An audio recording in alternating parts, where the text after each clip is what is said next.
தமிழ்நாடு உயர்நிலை மேல்நிலைப் பள்ளி பட்டதாரி ஆசிரியர் கழகம் சார்பில் மயிலாடுதுறை மாவட்ட ஆட்சியர் அலுவலகம் முன்பு 2004 2006 வரையில் பணியில் அமர்த்தப்பட்ட ஆசிரியர்கள் 1/6/2006 பணிவரன் முறை செய்ததை மாற்றி அவர்கள் பணியில் சேர்ந்த நாளிலிருந்து பணிவரன் முறை செய்திட வேண்டும் உள்ளிட்ட 20 அம்ச கோரிக்கைகளை வலியுறுத்தி கண்டன ஆர்ப்பாட்டம் நடைபெற்றது. தமிழ்நாடு உயர்நிலை மேல்நிலைப் பள்ளி பட்டதாரி ஆசிரியர் கழகம் சார்பில் மயிலாடுதுறை மாவட்ட ஆட்சியர் அலுவலகம் முன்பு கண்டன ஆர்ப்பாட்டம் நடைபெற்றது. மாவட்ட தலைவர் தலைமையில் நடைபெற்ற இந்த ஆர்ப்பாட்டத்தில் மாநில செயலாளர் அசோக்குமார் உள்ளிட்ட நிர்வாகிகள் கலந்து கொண்டு கண்டன உரையாற்றினர்.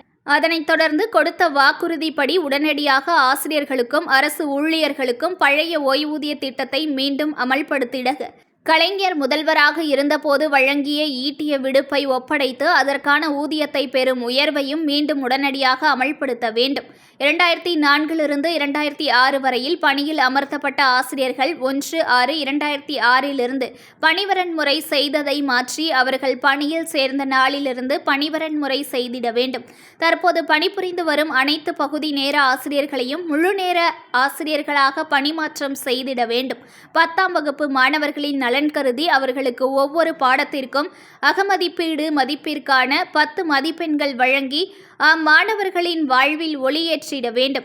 SSLC தேர்வு பணிகளில் ஈடுபடுபவர்களுக்கு தற்போது வழங்கப்பட்டு வரும் உழைப்பூதியத்தை 2 மடங்காக உயர்த்தி வழங்கிட வேண்டும். கள்ளர் பள்ளிகளில் பொது மாறுதல் கலந்தாய்வினை ஒவ்வொரு ஆண்டும் முறையாக நடத்திட வேண்டும். கள்ளர் பள்ளிகளுக்கான துறை மாறுதல் அரசாணை 73 வெளிப்படைத் தன்மையுடன் முறையாக பின்பற்ற வேண்டும் உள்ளிட்ட 20 அம்ச கோரிக்கைகளை வலியுறுத்தி கண்டன கோஷங்களை எழுப்பினர்.